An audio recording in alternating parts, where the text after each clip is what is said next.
Acredito que alguns de vocês já saibam o que é Lost Media, né? Porque eu fiz 2 icebergs de Lost Media, um de Lost Medias internacionais e um de Lost Medias aqui do Brasil. Mas existem, cara, incontáveis peças de Lost Media. Se vocês procurarem, tem uma wiki inteira sobre isso. Acredito que vocês já devem ter feito Lost Media, porque aparentemente se tu apaga uma foto e não tem um backup, ela já é uma Lost Media. Mas aqui no vídeo de hoje eu vou tentar trazer alguns casos que eu não botei no iceberg e que eu acho que valem sim umas menções, né? São alguns casos que podem assustar ou chocar alguns de vocês. Não se preocupem, não tem nada de terror. É só um exercício aí de coisas que, se achassem a verdade, meio que não faria tanta diferença assim, eu acho. Então, bom, vamos para o vídeo.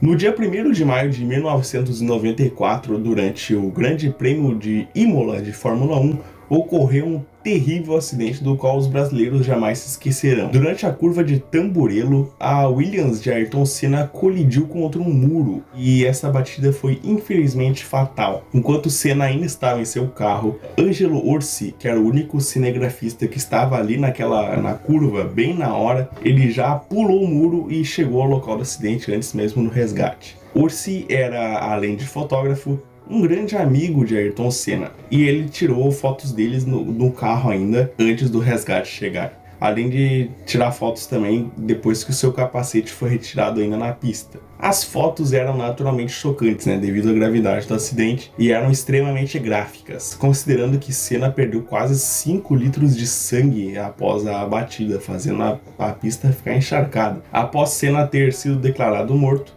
Orsi foi revelar as suas fotos, e já sabendo ali que elas nunca poderiam ser publicadas por lugar nenhum. Galvão Bueno foi quem avisou a família de Senna de que as fotos existiam, né? E eles pediram então para Orsi jamais publicá-las, algo que ele naturalmente já não ia fazer. E Orsi até hoje respeita o tal pedido, ele realmente nunca publicou essas fotos. Os familiares de Ayrton Senna, junto com a sua namorada na época, que era a Adriane Galisteu, são os únicos até hoje a verem as fotos. Além de, claro, né, do próprio Angelo Orsi, que foi quem tirou as fotos. Tanto o Orsi quanto a revista, né, para que ele trabalhava, que se chamava Auto Sprint, eles receberam propostas de até $100 mil pelas fotos. Mas eles sempre respeitaram a decisão da família, né, de Ayrton Senna, e eles sempre recusaram qualquer proposta. Então não chega tu pedindo lá, te dou $1 milhão nas fotos.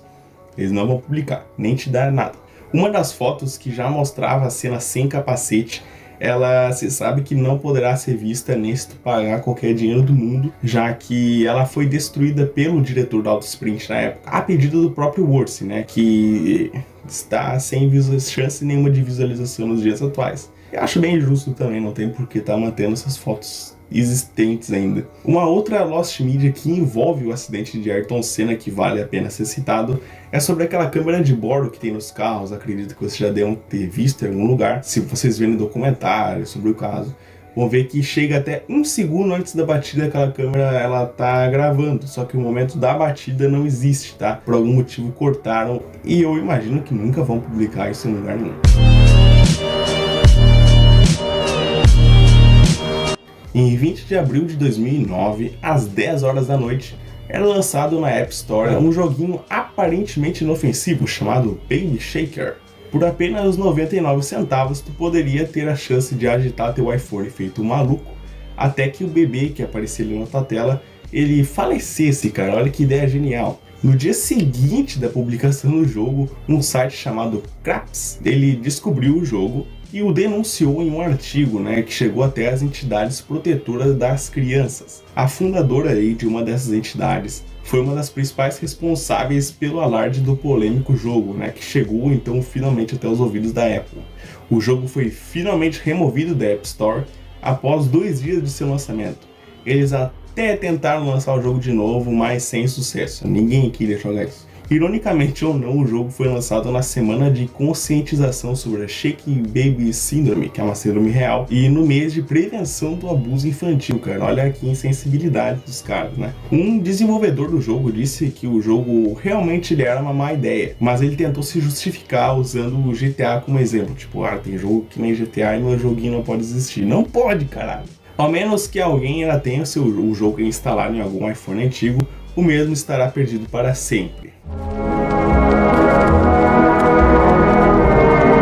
Em 12 de julho de 2012, no México, ocorreu um triste incidente conhecido como o incidente no acampamento Beija-Flor. O acampamento El Colibri era um acampamento onde jovens iam para uma espécie de retiro espiritual bem no meio do nada. Infelizmente, no dia que eu disse anteriormente, um grupo armado manteve cerca de 90 pessoas, em sua maioria jovens, sob a sua mira.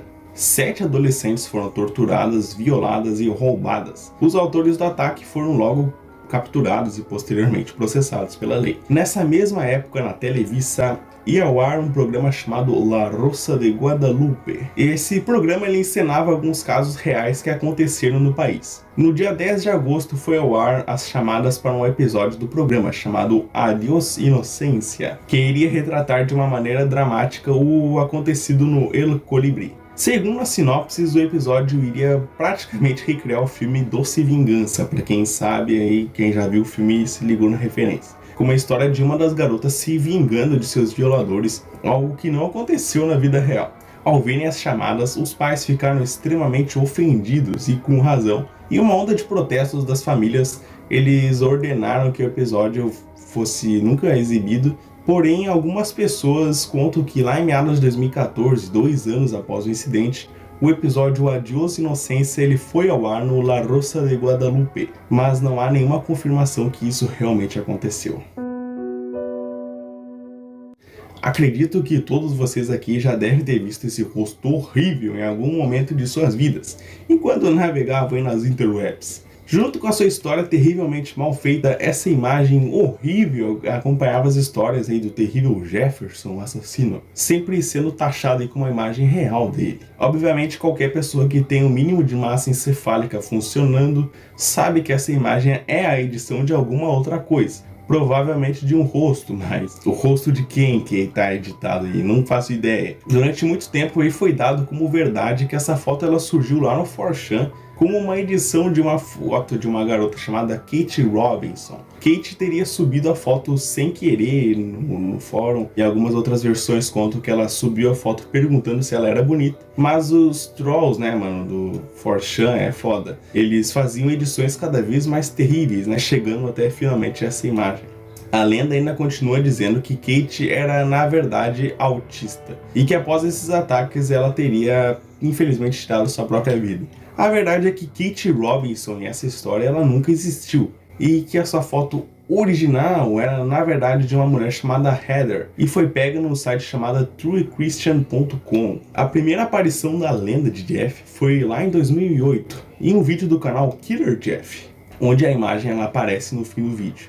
O usuário contou que ele mesmo teria produzido essa imagem. No entanto, cavando um pouquinho mais, descobriu-se que a imagem já tinha aparecido em um vídeo japonês de 2007 e que nada tinha a ver com Jeff the Killer. Iniciou-se aí uma extensa busca pela foto original e quem teria criado ela e por que teria criado ela. Em algum momento da busca o pessoal chegou até o Japão, em fóruns japoneses, né?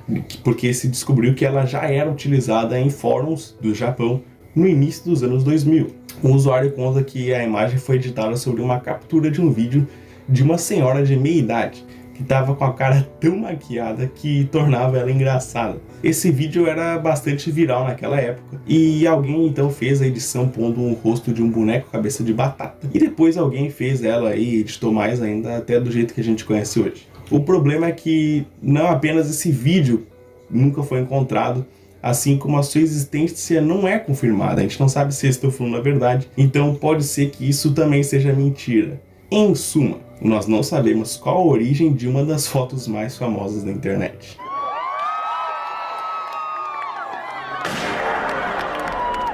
Esse vídeo aqui vai ficar maravilhoso, eu espero que vocês tenham gostado. E se gostaram, considerem deixar seu like, se inscrever no canal, ativar o sininho, comentarem qualquer coisa mesmo, divulgar para seus amigos. Tudo ajuda bastante no crescimento do canal, então eu agradeço a sua visualização, a sua paciência, então adeus!